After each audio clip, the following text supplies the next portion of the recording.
We don't want to hear from you. Worldview Weekend, Worldview Tube, Worldview Radio, Worldview Foundation gives me and this ministry the platform to do that, to come and bring that perspective of geopolitical, national security, and all those things, but yet bring it always back to the Word of God and make sure that God's people have a biblical worldview. So I pray that you will prayerfully consider not just praying, but again, financially supporting this foundation, and make sure that for as long as we have an opportunity, because the day will come, like in Iran, where they will try to black out the opportunity for us to speak. And we will then be in the dark as far as our voice. Of course, we'll never be in the dark with the Lord. But until that day, we must support a ministry like this so that we make sure that we continue to speak the truth in love.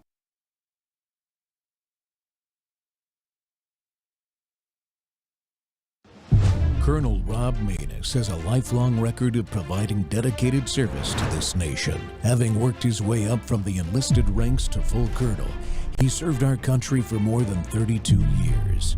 He has served as a bomber squadron commander, bomb disposal technician, Joint Chiefs of Staff Operations Officer, assisted the National Security Team with the campaign plan for the global war on terrorism. He authored the first theater nuclear war plan, and served as the Vice Commander of America's largest airborne intelligence wing. Colonel Rob Maness is a true American hero.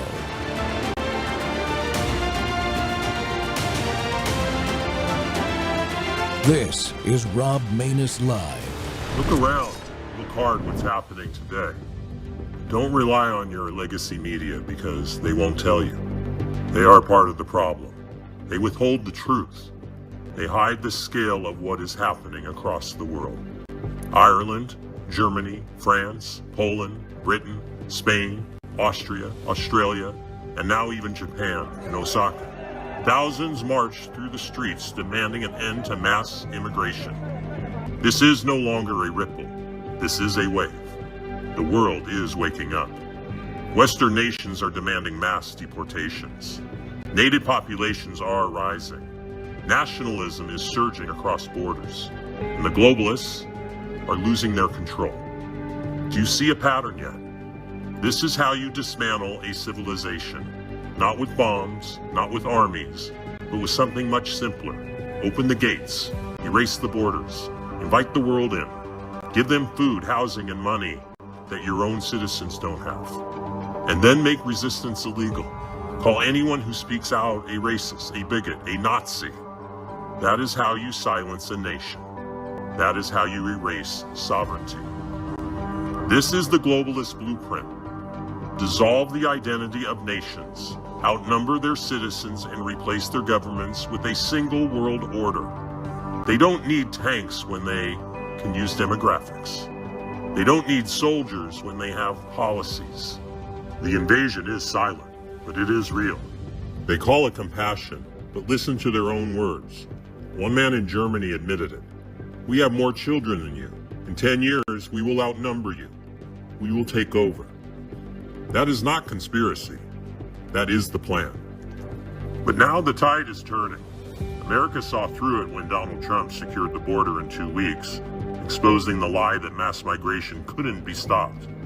Across Europe, millions are in the streets. The fight for sovereignty is no longer isolated.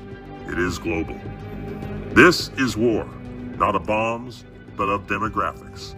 Not of bullets, but of policies. A war to erase you in your own land. But the people are fighting back, and once awakened, they will not go back to sleep. My friends, we are all anonymous, and maybe, just maybe, the sleeping giant of sovereign nations has awakened. A new world order. A world where the rule of law, not the law of the jungle, governs the conduct of nations. We have a real chance at this new world order, an order in which a credible United Nations can use its peacekeeping role to fulfill the promise and vision of the UN's founder.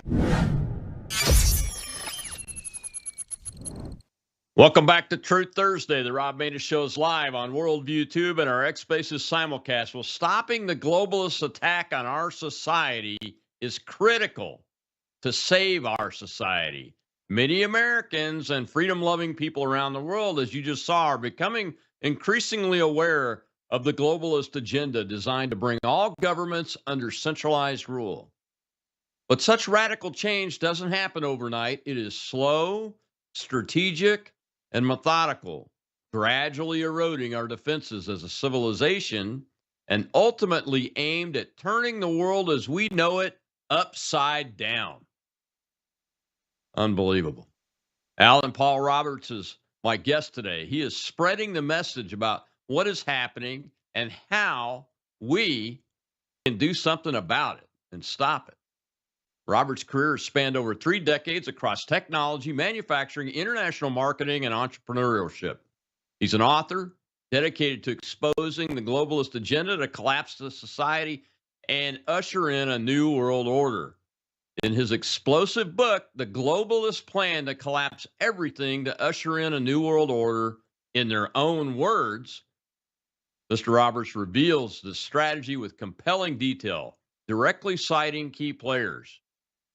He actually uses an innovative writing approach featuring QR codes. He creates an interactive multimedia experience that deepens readers' understanding of complex topics. Known for his clarity and precision, Mr. Roberts engages political thought leaders and newcomers alike in empowering audiences with this knowledge to confront today's challenges. Alan, welcome to the Rob Maness Show. So glad to be here, Colonel. Thanks for having me on. And I might add, if you watch closely that video, the cold open video, the cover for his book, which we showed in my monologue, shows up at the end of the video. And I took that off of your X account timeline this morning. It's a great opening for this show, as a matter of fact. Thank you so much for doing the book. One of the challenges that I've seen, Alan, is, and this is why your book's important, is that a lot of people are getting it, but haven't gotten it when it comes to globalism, the globalist agenda, and how this thing is really working. They see the thing, they feel the thing, but they don't really understand all the parts of it and how the machinery works together to try to achieve its goal. Because unless we fully understand that, we can't disrupt the machine. Absolutely. It's all about awareness. And, when it comes to globalism, I think a lot of people's eyes tend to glass over because there are so many moving parts. And so when you say globalism and the globalists, it sounds very murky and, difficult to understand what that really means. And for me, this book, I believe, is possibly the first one that makes it easy for the average person who is just new to all this to get their brain around it. And that's why I wrote it. And I actually had the experience of testing it on a friend of mine, an older lady who knew nothing about any of this. I gave her the book. I mean, she knows me, so she kind of had some trust level there. So I had that advantage, I guess you could say, but she was blown away by it. And she was like, oh my God, I never knew how the world worked. Now it all makes sense. And now that I know, I got to make a lot of changes in my life. I mean, that was her reaction. Well, yeah. Well, you make a comment in the book that once you saw it, you couldn't unsee it. Exactly. Yeah. And that's why this is so important that we keep talking about this. And when I find someone like you who's seen it and put it all together in one spot, we got to get people to read this thing because there are very few writings out there that cover the whole machine from the beginning of it to what it's doing today. And until we figure that out, we can't reliably disrupt it in a continuous manner to where we can defeat it. Does that make sense? Absolutely. Yeah. I mean, knowledge is the first step toward resistance to tyranny. It's when people's eyes are awakened. And, we've all, maybe all, but many of us have seen the movie The Matrix, and it talks about, you got the red pill and the blue pill. Which one do you want to take? Once you take the red pill, you're going to go down the rabbit hole and see how things really are. And I mean, that's a an analogy, but it is a pretty valid analogy because your eyes are opened in it, and once you see it, once you start to see it, and you start to connect the dots between, well, in the book, it's 11 collapse points, 11 pillars of society that are Mm. focused on specifically. But once you start to understand those 11 pillars that are under attack, from open borders to the medical system, and 9 other ones. But once you start to see those and think about them, then you see current events and you start to be able to connect them to one of those 11 pillars. And it's my contention that as people become aware of this, the next step will be to push back. They'll be actually enraged by it once their eyes are opened. And Mm. we saw a little bit of this with Trump and the DEI movement. When he came Mm. in and said DEI is out of government, they started taking it out of the military. Before you knew it, it's disappearing from stores. Big companies are taking it out of their mission statements, and it was a snowball that kept rolling downhill and became an avalanche to the point where now comedians are joking about it. And Mm. I heard one comedian say, "We've just been given the license to be funny again because we don't have to worry about stepping on everyone's toes like we have been for the prior 4 years or so." Yeah. So you've done a lot of things, Alan. You had a lot of experience, especially in business and manufacturing and technology. What were the thing or things that opened your eyes that triggered you to be able to see this enough to know you needed to write about it? Well, there were a couple things that happened that then led up to one major event that was my tipping point. But I had done a lot of business in Europe with international marketing, and had spent a lot of time traveling to different countries in Europe and experiencing the cultures and really enjoying the culture. And the same for Japan and Australia. I've been to lots of different places, but Mm. when I first saw around 2011, the massive immigration coming into Europe, Western Europe, I was alarmed because at least the videos I saw at the time, which a lot of those have been taken offline, but the videos that I saw just pouring in, coming over the bridges, stuffed with them, coming over walls even. I mean, almost like Mm. a zombie movie, some of these were, you know what I mean? Just the Yeah. massive flood. It was shocking to me. And I thought they are going to lose their culture. Their culture is going to be so diluted, they won't know what it means to be a German or, an Englishman or, from Belgium or whatever it is. They're flooding in. It's Italy. It's all going to be so watered down and unrecognizable that we won't even know what European culture is anymore. And sure enough, that's exactly what's happened because those spigots have been opened from 2011 through today. There's still mass migration. Now, we've had the benefit of Trump's first term where he shut it off. Now, we were being pressured to take all kinds of migrants from Europe, and he said no. And he had specific Mm. countries where he wouldn't take any, regardless of what the reason was.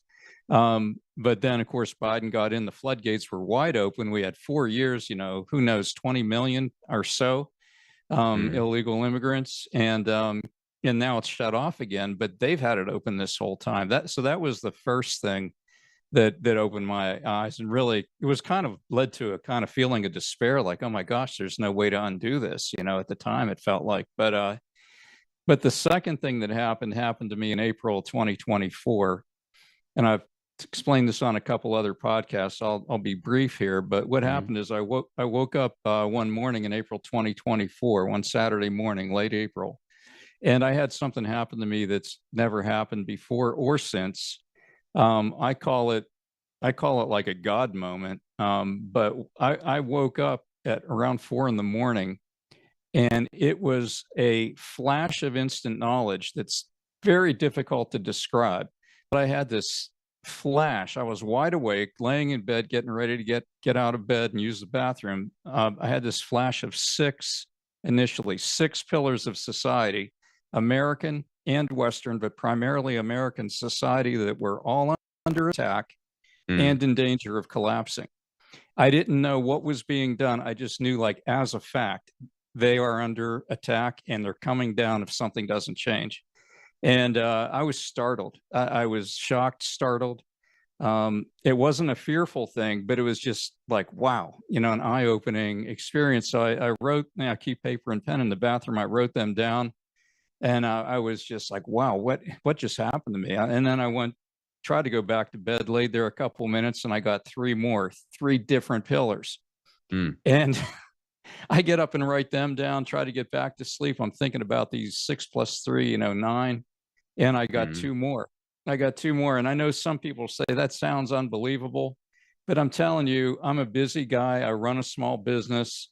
I had no plans to write a book, but this was so clear. And so I could perceive this with a clarity I've never had in my life. And in that moment, after the last two, I was like, God, what are you doing? Why are you showing me this? This seems like an odd thing. It's not religious. What is going on? And I said, do you want me to write a book? I'm like puzzled. Do you want me to write a book? And if you want me to write a book, what's the title? And I'm telling you, that entire title that you just read, The Globalist Plan to Collapse Everything to Usher in a New World Order, was instantly there. I mean, completely in a flash of a second, it was right there. There was no time lapse. I didn't hear individual words. I just instantly knew the title. And and then because this was so clear and unusual and overpowering, I felt like I got to do it. I'm going to research, because I didn't know what was being done, like I said, but I'm going to research these 11 and write the book. And so that's what I did. Well, fantastic. We got to take a break. When we come back, we'll hear a little clip from I consider one of the fathers of globalism, Klaus Schwab, about who are the stakeholders. We'll be right back with a great author of a great book. I'm Rob Maness.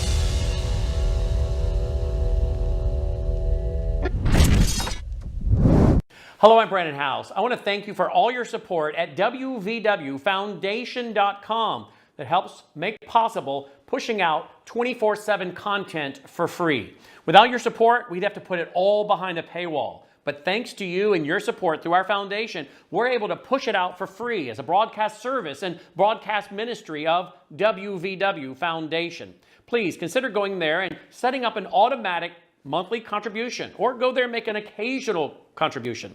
If you prefer to support us through the mail, you'll find our mailing address there at wvwfoundation.com. You can also call and make your contribution over the phone by calling 901-825-0652. That's 901-825-0652. Again, all these details are available at wvwfoundation.com.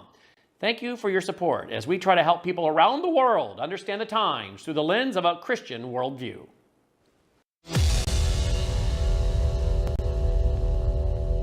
What type of stakeholders do we have? The constituencies. Stakeholders, we have, if I look at our stakeholders, we have business, of course, as a very important audience, and we have politics, we have continuous partnerships with many governments around the world. And of course we have NGOs, we have trade unions, we have all those different parts. Media, of course. Media, of course, and very important experts and scientists and academia. Because if we are looking at the future, I think we should look at new solutions, and the new solutions will be very much driven by technological developments. And we even have, you even have religious leaders, right? We have religious leaders, we have social entrepreneurs, very important social entrepreneurs. Thursday, we're talking about that man's baby, their globalism, and the threat it has to every society, but especially the American society, and how we can identify what it is, what it's doing, how they're doing it, and then develop tactics, techniques, and procedures, to use military terms, to disrupt that globalist attempt to create a one world government. My guest today is the author of a book that gives us those tools and identifies those things for us, Alan Paul Roberts. Alan, that clip is very telling a couple of things out of it. One is Schwab covers all of his stakeholders in that, which includes religion, religious leaders, and those kind of things. You know, most people go, business, politicians, et cetera. But then he goes into the media, religious leaders, and the three most important things, what? Scientists, academia, that kind of stuff. You know, that is where their biggest amount of rot is when it comes to globalist infestation in the institutions of the United States, is in those areas. Yeah, I would agree. It's rot, and unfortunately, it's also power. They've corrupted these institutions that you're mentioning here, but in the process of corrupting them, they've also, for the most part, taken control of them, or taken enough control that that it is really a dangerous situation. In the book, we talk about a lot of these different systems, and the banking system, in my opinion, is actually the control point where they have the most power, and where, as citizens of the U.S. and of any Western nation, we're under the most threat, because that is on a razor's edge right now.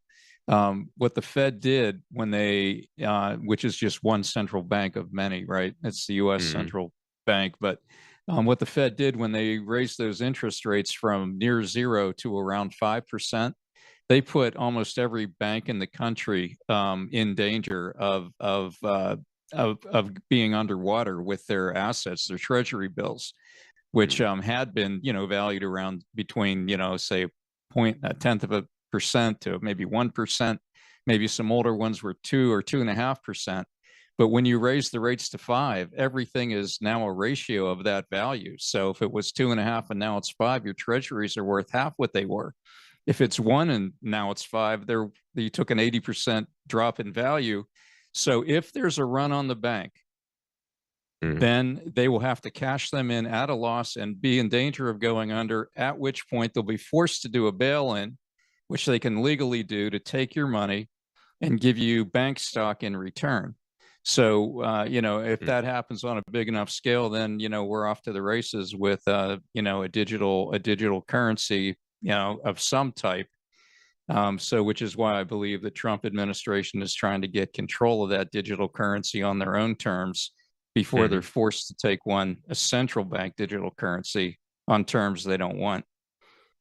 The idea of the centralized bank digital currency, for those of us that have been watching this and working to develop methodologies to prevent it, is one of the, when coupled with things like real ID, is probably the central threat to the individual's freedom, right?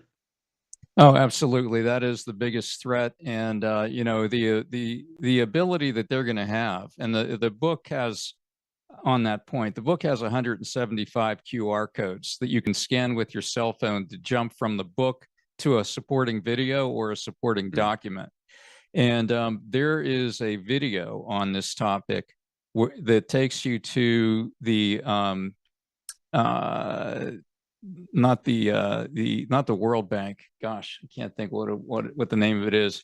But the leader of this bank is basically discussing in detail, like right out loud, the control that they'll have. He talks about they'll have the control to be able to turn your money off, to turn it on, to decide what you're allowed to spend it on and not spend it on. I mean, it's absolute control. There's no government in the intervening in here. So we're at their mercy. Under their plan, we will be at their mercy if we let them, take it to that level. And we've had windows into that threat in reality in the pandemic, right? I mean, what happened in Canada with the trucker protesters up there that completely shut down their money, completely, right? The way I understood it. Yeah, they did. They froze their bank accounts. They were able to do it so quickly, and that's even without this system. So you can see, you can imagine if they had a system where where all your money is digital, where there's no cash, where things just work on a whole different system. We saw the level of tyranny that certain governors were implementing, in New Jersey and other places. We saw the businesses that were forced to shut down. We saw what happened when they tried to buck that system. So you can imagine if they had the absolute authority to be able to turn your money off and on, digitally from a computer terminal, right? You could just Yeah. imagine how that could be abused. Well, yeah, and if you have no cash, no legal tender other than digital, I mean, you're really, as my dad would say, you're up a creek without a paddle. Oh, absolutely. So that is my biggest concern. Um, but they have control over so many systems. You're talking, you're going back to what Klaus Mhm. Schwab was saying there and naming all these stakeholders. If Yeah. you combine, the banking system with the United Nations and the World Health Organization, which, Mhm. thank God we were pulled out of that by Trump. But if you think about the World Health Organization, for example, we were signed up under Biden, along with over 160 other countries, to submit to the World Health Organization as the final authority in terms of declaring a pandemic and declaring what the protocol would be under that pandemic, like lockdowns, Mhm. like businesses being forced to shut down, social distancing, all the things we saw, during the Yeah. first lockdown in 2020. They would have worldwide unilateral authority to decide that for all these countries who were signed up with them. So, those two things alone, the banking system, the medical system, and what they consider like an emergency, can cover all kinds of things that maybe have not that much to do with health, but they Mhm. pull it into health in order to gain control over it. So Yeah. it's really a frightening thing. I mean, But just one like, piece of the health part, they were trying to implement a digital vaccine passport. I actually served on a task force to stop it, oh, thank God. as one of the one of my organizations, the Committee on Present Danger China, stood up this Stop Vaccines Passports task force during the pandemic, and it was very difficult to get people to go from, look, we have to get shots to go overseas. Everybody's had a written shot record. You show it to get your visa in some places, et cetera. And making the step to a digital vaccine passport, that where you're controlled every time you want to travel. They could even control you going from state to state, or even outside of your neighborhood or out of your house, even, is what was being discussed by these globalist organizations. Well, we can fence off someone's house and prevent them from leaving the house. Exactly. And if you look at some of these countries, the UK, Australia, they were extremely heavy-handed. In Australia, Hmm. they had people in camps. I mean, you've probably seen some of the videos where, Yeah. they actually arrested them and put them in camps. So the level of tyranny in some of these, I call them British Crown countries, Hmm. is very extreme. And we have Canada just to the north that's also far more tyrannical, let's say, than many Yeah. countries. But you take Australia, Canada, the UK, they're all very heavy-handed on that, and in other ways too, in terms of people being arrested for social media tweets, people Hmm. being arrested Yeah. for praying outside of an abortion clinic 100 yards away. I've seen videos in the UK where a cop comes up to a guy 100 yards from an abortion clinic and asks him, "What are you praying about?" And he wants to know what's in your brain. And Yeah. they will arrest you if you say, "I'm praying for these people at the abortion clinic. I'm praying for these babies. I'm praying for these mothers." They'll Hmm. arrest you. I mean, it's unbelievable. Where did Yeah. freedom go? It's crazy. I mean, a silent prayer. Yes, It is unbelievable. And the banking and finance, the borders, uh, that's just two of the 11 pillars that you write about. Let's tell folks, if you can, sure. exactly what the other nine are, and Yeah. how they work together. Okay, so I arranged the pillars and what I would consider to be the most obvious to perhaps the least obvious, but here's the 11. National borders, security and police protection, privacy, banking and finance, education, energy, environment, medical system, food supply, and the last two are different: self-identity and faith. These are the last two pretty much form your identity and your moral character. But these 11 together are vital to sustaining a free, complex society. You can have a tyrannical society without self-identity, without faith, but you can't have a free society without those two. Exactly right. Well, we got to take another break. When we come back, we'll dive even further into that and find out what Alan discovered about how these 11 work and where are the openings to disrupt them, and see if he can give us some insight into that without giving the whole book away. We want you to go buy the book because it's a good book. You got to go check it out. I'll be right back on Truth Thursday here.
At the same time, we are witnessing rapid technological advances with many opportunities and with artificial intelligence rapidly transforming our production and our lives.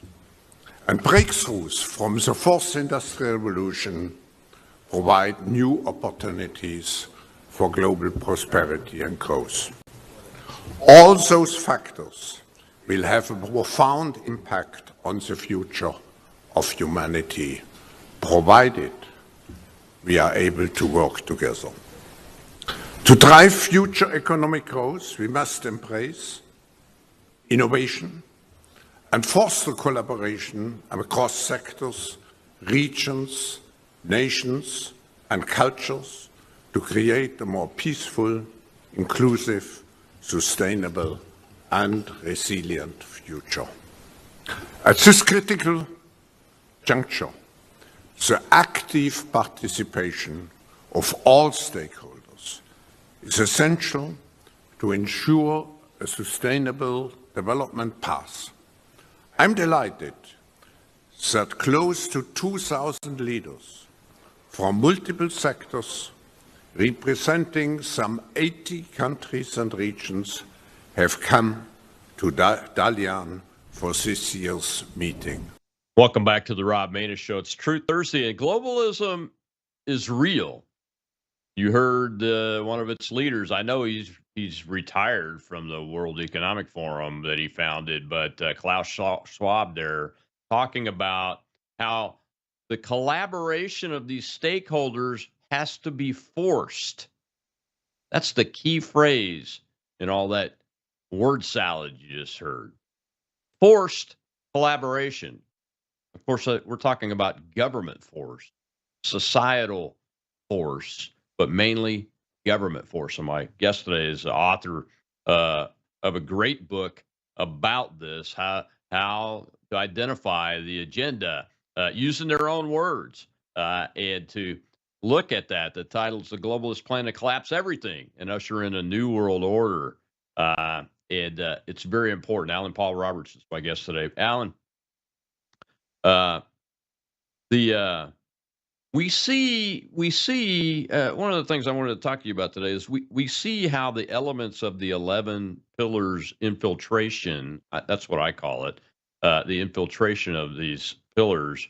There are certain ones that we see have impact visibly every day right now. The national borders piece, the education system, uh, and the self identity environment systems are all infiltrated and working together. And what I mean by the evidence that you see every day is, for instance, let's just take for instance, the anti-ICE protests.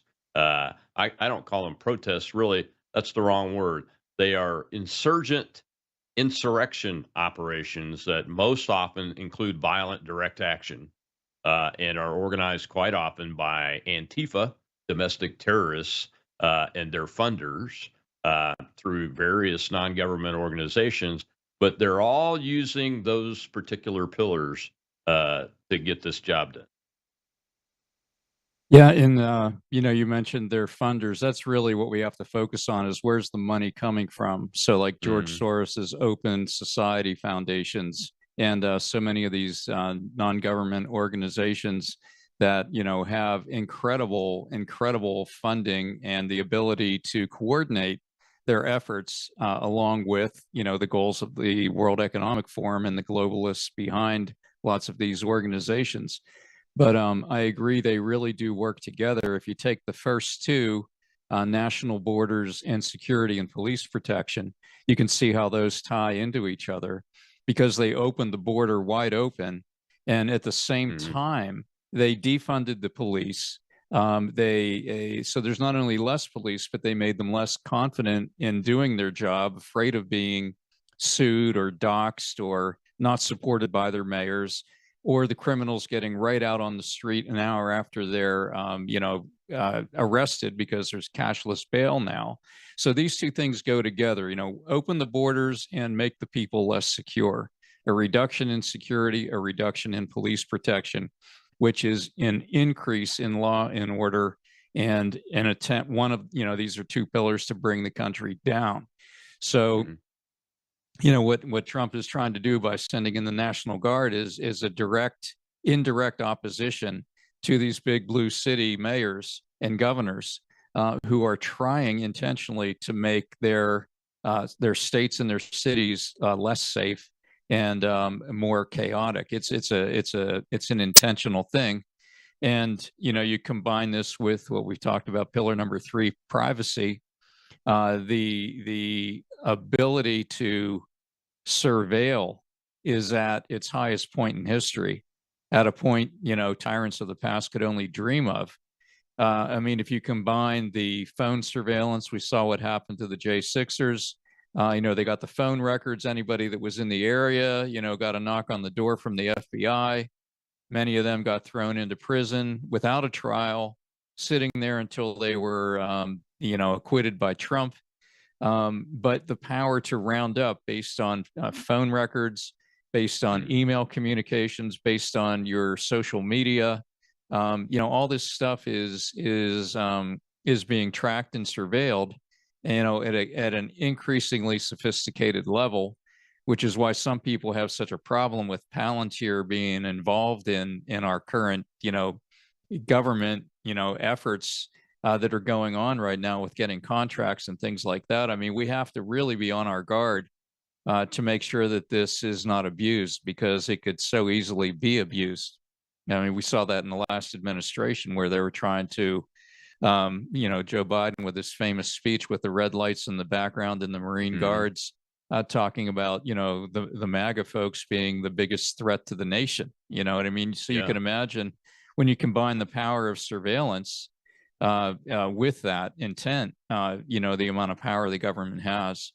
But yeah, it's like you said, you mentioned education as one of the pillars, and in the book it gets into this has been a problem for decades. Mhm. There's Yeah. an interview in there from the 80s, I believe it is, um, where Sowell is his name, is an influential black man, well educated, but he grew up Mhm. in Harlem, and he claimed at the time his education in Harlem is better than the high-priced private school education his daughter can get today. That's how Yeah. far our school systems, have fallen. So it's been a long gradual slide that is accelerating or has accelerated. And we saw evidence of that, during the COVID crisis. People saw what their kids were learning or not learning, I guess you could say. Yeah. They saw it, right in front of them on their computer screens. Exactly right. Are you do you address one of the concerns I have, and I was just wondering if you address it in your discussion of the pillars, uh, is that the civil service of the federal, state, and local government, there since the Obama administration began, there's been a concerted effort to hire devotees of globalism. Quite honestly, I mean that's the bottom line there. And the way the system is built for the career civil servants, very difficult to fire them. The president has some latitude, and you mentioned the things that he's trying to do. It was some of the stuff. I mean, just explain to folks just how difficult it is because of the way we're structured and the actions that have been taken, like I was just talking about with the civil service. Yeah, well, I mean, it was alarming to me how when Obama got in, you would know this figure better than me, but didn't he fire dozens of generals and replace them with woke generals? It Just as was one example. It was over 200. Now he used a combination of of mostly retirements. Okay, When you're a general, you basically get told, "Hey, it's time for you to retire," and you go. sure. But yeah, he did replace a lot, and the crop that we have today, we're very fortunate. President Trump was able to find Dan Kane, the new chairman of the Joint Chiefs, but he only found him through his actions when he was working for him as commander in chief, when he eliminated the ISIS caliphate in a very short Interesting. period of time. But the rest, many of the rest of these folks have been devoted to this globalism idea, which is extra constitutional and those kind of things. And the generals and admirals are just as devoted to it. I mean, when in the military, when the boss gives an order and you think it's lawful, you're required to pick it up and run with it and aggressively implement it as if it's your own order. You know? Oh yeah, yeah, and you're right. It spreads all down through the ranks, which makes it so pernicious. It's so hard to get these people out because Mhm. some of them, they're mostly not voted in. They're just Yeah, assigned, and yeah. so they're trying to extract these people, and it's almost like a parallel to trying to get the illegals out once they're here, right? I mean, it's Hmm. it's at it's at a very rapid pace now, but there's so many to get out that it feels like an almost impossible task. And I think it's the same with, what we'll call the deep state, the people who have been assigned. And it even includes judges, all the judges. We see what's happening Hmm. with all the pushback. Every time Trump tries to take two steps forward, it's one step back with some judge saying you can't do that. And then you get delayed. Then you go up to the Supreme Court. And then finally he's free again to keep moving forward. But Hmm. that goes all the way down through these agencies. I mean, I've heard different people talking about some of the people really just one or two layers down and the problems they're causing even at the Department of Justice. The people that are in place that probably need to be removed, to let things run freely the way Trump's vision is for the country. I mean, he's commander in chief. He has the right to have his staff, Hmm. but you go down past that first layer and then things start to get a little uncertain, let's call it. Yeah, it's just like his role as commander in chief. There's no other part of the Constitution that gives any power to anybody to overrule Donald Trump's powers as commander in chief to do things like send the National Guard in and nationalize them or declare an insurrection is taking place. So Congress doesn't have a role in that. Now, they do have a role in declaring all-out war and approving the use of military force, but they have gone on record and left a lot of these approvals in place from the global war on terror. So that's what the president, I'm sure, his legal team's using one of those for attacking these drug boats in Venezuela, in the Gulf of America, out in the water in international waters, because he has the authority given to him by Congress. Plus, he's using it's a defensive approach. He's got a responsibility to defend the United States. We're losing 100,000 Americans a year to fentanyl coming through. Sworn oath, right? A sworn oath. Border. Yeah, it's a sworn oath. So it's very interesting. Well, we got one more segment left. I want to use your philosophy that and what you wrote in the book as a case study for the communists that's about to win the mayor's race in New York City, and talk through what you're seeing from the perspective of what your book tells us and how this is working, because it appears he's winning. We'll be right back with Alan Paul Roberts. Got to stop this globalism, folks.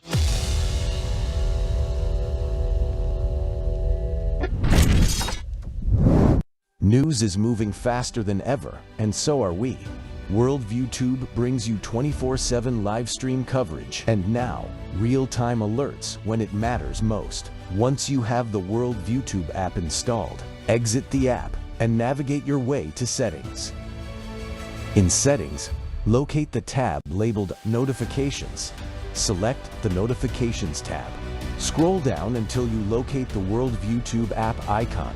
Select the tab, and here you can turn on and customize your notification experience for the Worldview Tube app. News doesn't wait, and neither should you. Turn on push notifications to stay informed. Every headline as it happens.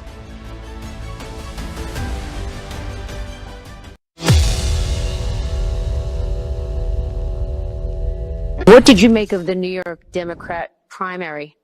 I'm Donnie. He's a communist. I think it's very bad for New York. I don't know that he's going to get in. It's inconceivable that but he's a communist, and he's a pure communist. I think he admits it, but I can't imagine it. But let's say this. If he does get in, I'm going to be president, and he's going to have to do the right thing, or they're not getting any money. He's got to do the right thing. It's shocking that I would have assumed that I used to say we will never have a socialist in this country. No, but we'll have a communist. I mean, he's a communist and going to be mayor of New York. So I was very surprised when I said, I never heard of him. I don't know who he is. Well, he said he's going to fight ICE. He's not going to allow ICE to... He'll be very unsuccessful. And he said if Benjamin Netanyahu comes to New York, he's going to have him arrested. Oh, he's a radical left lunatic. Welcome back to the Rob Maness Show. It's Truth Thursday, and Mondami is a case study. Today's guest, the author of this great book about globalism, that gives you a set of lenses and a framework to view the globalist agenda through, identify the different pillars that the agenda is using using that framework, and then identify how can we disrupt it. And my guest is the author of that great book, Alan Paul Roberts. Alan, the Mondami is a case study in this. I mean, he is a immigrant. He's a naturalized citizen. I think he's only been a citizen for 7 years. He's really not had anything but a government job. He's an Islamist and Marxist, so the Red-Green Alliance, what we talk about there, that is co-opting globalism, in my opinion, or working with it. Maybe it's a Red-Green Globalist Alliance. What's the color for globalism? Blue. So Red-Green-Blue Alliance is there. The security and police protection piece is there. He has said he will defund the police, and he wants to send social workers to calls first, if at all possible. You know how that's going to go. And it just goes on and on and on, right? Tell me I'm wrong. No, unfortunately, you're 100% right on. And to me, this is partly a reflection of the low quality and the failure to teach history in our school system. I mean, you and I grew up having an understanding of what communism was. I mean, you go back through, the Vietnam War, North versus South Vietnam, the domino theory of nations falling as the communists took over more and more. I mean, there was the USSR and all the countries that fell to communism for 70 years until that was finally disbanded.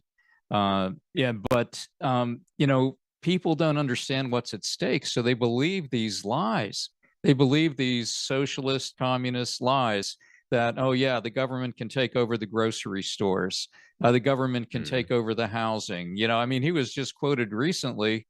I saw, recently I saw a quote that went back actually a couple years where he's talking about possibly abolishing private property, that, we should look at how can everybody have housing? And if that means the end of private property, then so be it, because, the end justifies the means. I mean, this is like crazy land, would never have been accepted. But yet, you see in education, these college professors, they're spewing this philosophy. So it's no wonder he's popular with all the college age kids, because they're buying the lie. It's such a failure of our education system. Yeah, it is. I'm glad you brought up the grocery stores, because food supply is one of the 11 pillars you write about.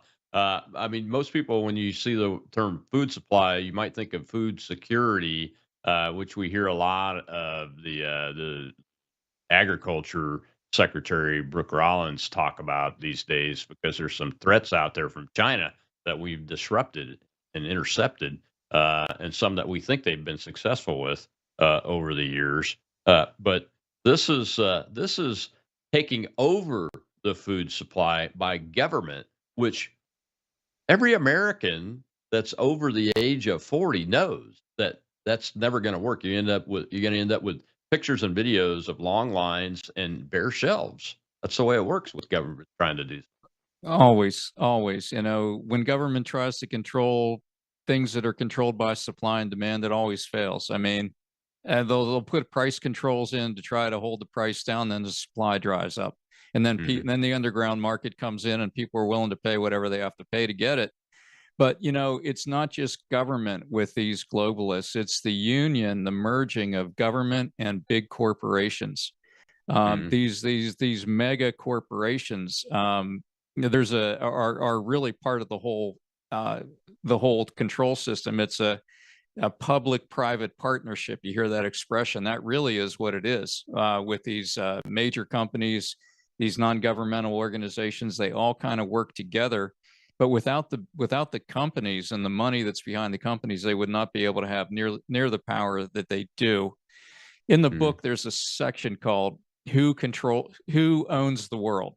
Who owns the world? And it's the best video in the whole book. There's a QR code; it'll take you right to it. In that video, they do a live Yahoo business search. You go in through Yahoo Finance, Yahoo Business, and you just look up who owns this company, who owns that company, who owns Boeing, who owns Airbus, Coke, Pepsi. Take every competitor, Microsoft versus, all their tech competitors. And then what you find out is they keep rolling it up. Who owns it? Who owns it?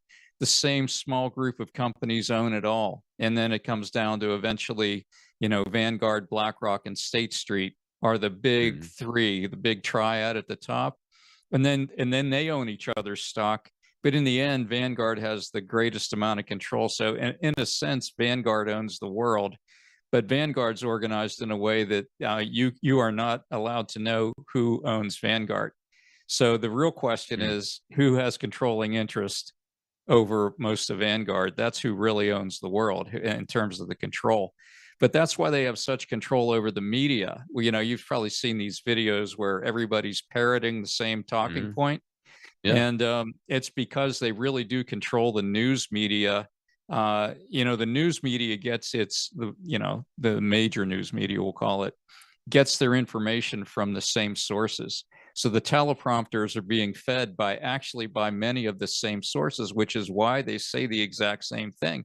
Because their teleprompter feeds are getting information from these research organizations that really supply the big news feeds, and all the way down to your local news. Sometimes there's there's a video in the book where everybody's saying "Build Back Better" at the same time, and yeah, I don't know if you can see. This is a graphic from the book where you see the parrots there, and the parrots are there because everybody's parroting the same phrase "Build Back Better," and you see all these government leaders, 30 or 40 of them saying "Build Back Better," which happens to be Joe Biden's campaign slogan, which was a signal to all these other globalists that, hey, we're on the same page, build back better, which really means burn it to the ground and then rebuild the world order, new world order. That's what they really mean by that.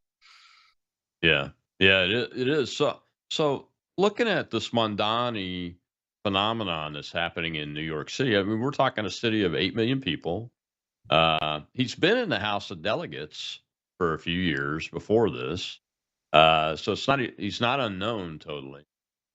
His funding is questionable, from what I understand. A lot of it is, but he's also got the media. I mean, even Fox News gave him a fairly friendly interview. Yes. So how do we, from your book's perspective, what type of approach should we take to disrupt that, or is it too late? Yeah, I don't think it's too late, but I think we're in danger. I believe all these pillars really are in danger of coming down. But the main thing is actually awareness and education. People have to become aware, have to have their eyes opened.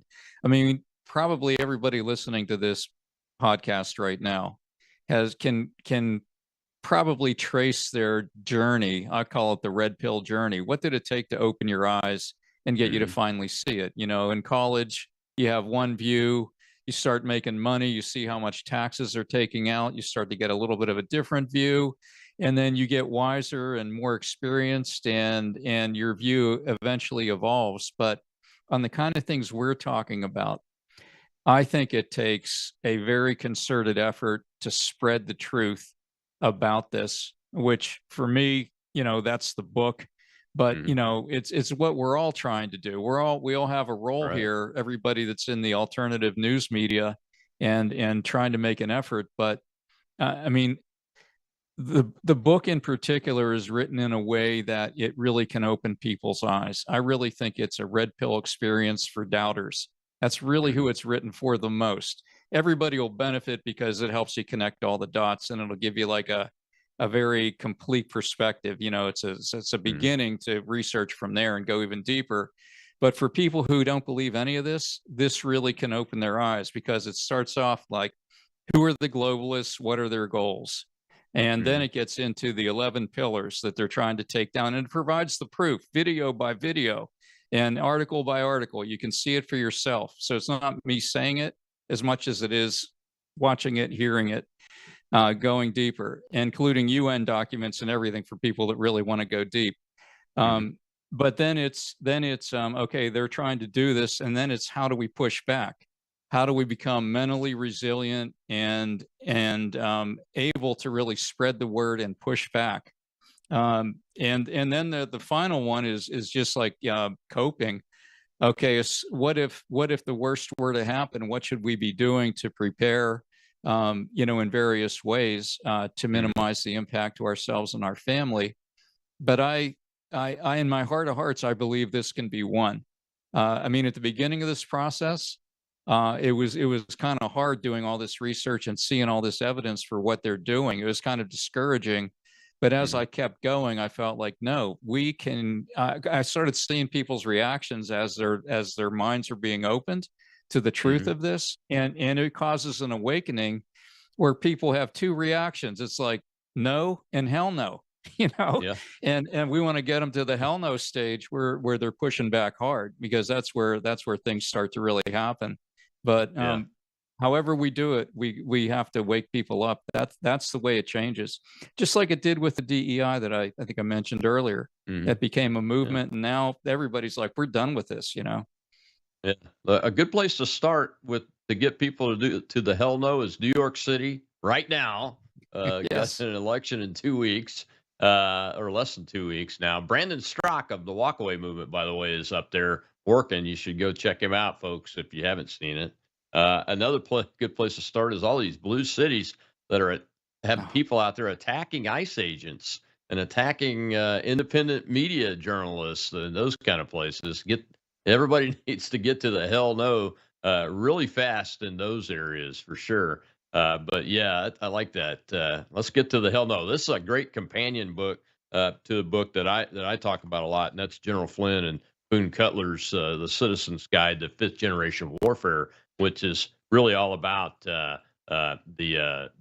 independent messaging, not just independent media, but of citizens too, and being able to defend yourselves from the corporate and government messaging trying to be inserted in your brain. Well, Alan, thank you so much for previewing the book for us here on the Rob Maness Show.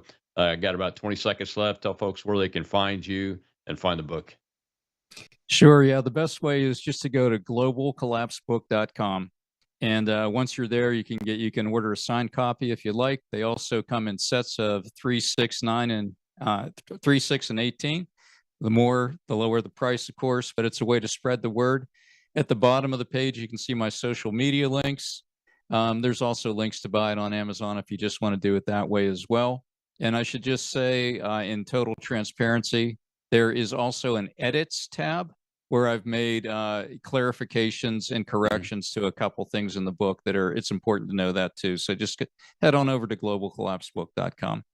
Well, sir, thank you so much for your time. We appreciate it. Hopefully we'll get you back someday. It sounds great. Thanks, Colonel. Appreciate it. Thank you. All right, Monday, more War Monday. This is the war we're talking about with retired Air Force Lieutenant General Rod Bishop, who is the chairman emeritus of STARS.us, the Air Force Academy group that helped Pete Hicks stop DEI and woke, but the job's not done yet. And General Bishop's got some updated information he's got to tell us. So I'll see you then on Worldview YouTube.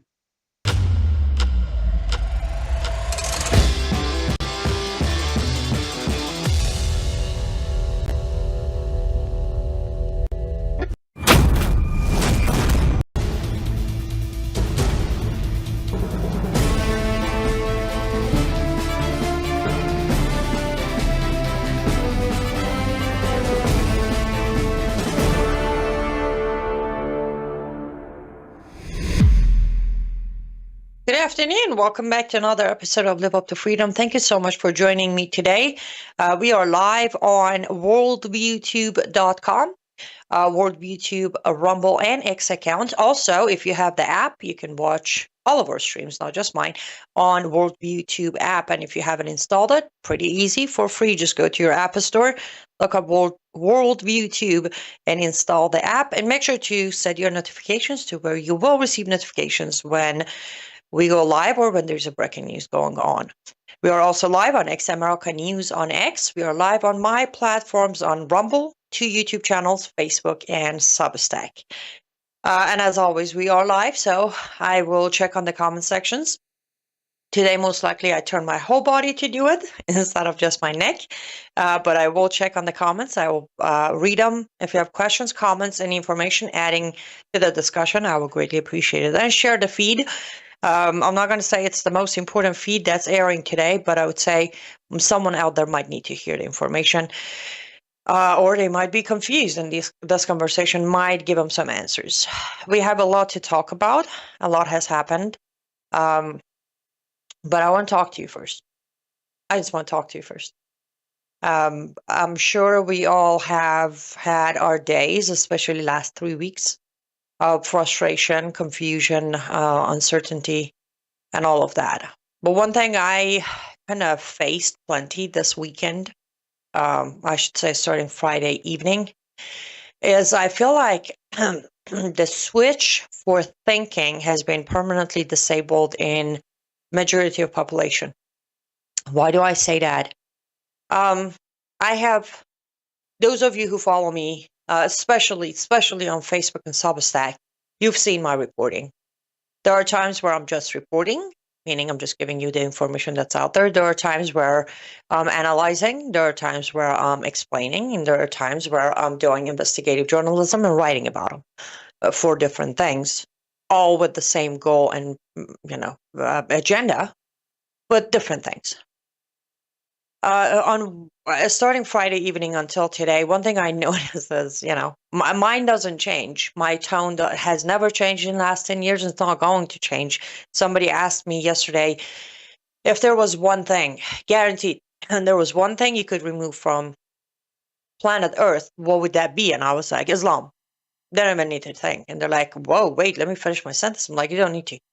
They're like, well, how about poverty or, drugs and illness and all of that? And I was like, no.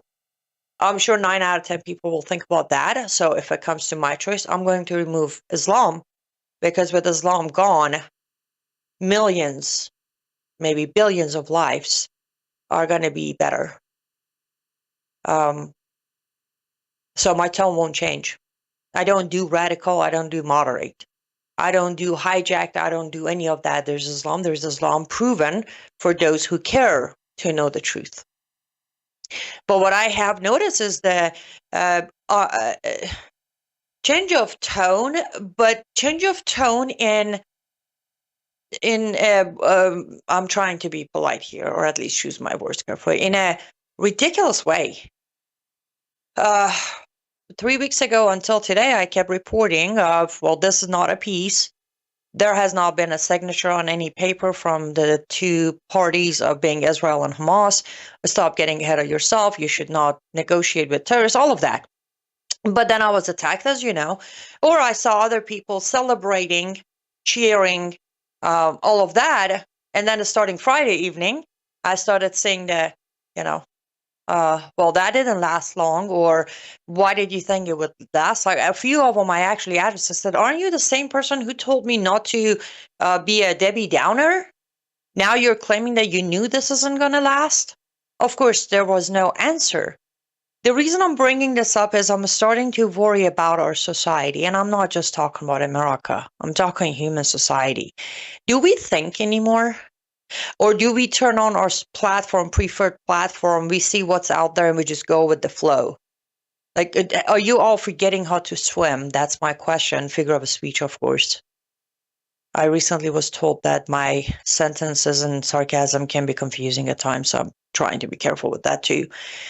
Do we think anymore? I do. Do you think anymore? Or do you contradict yourself on a daily basis without even noticing that you're contradicting yourself, which tells people like me that you're not thinking? Because if you had any kind of thought process of your own that was not led by the popular clicks on social media or your favorite person in administration, then you wouldn't flip-flop like the government every day. This is a scary.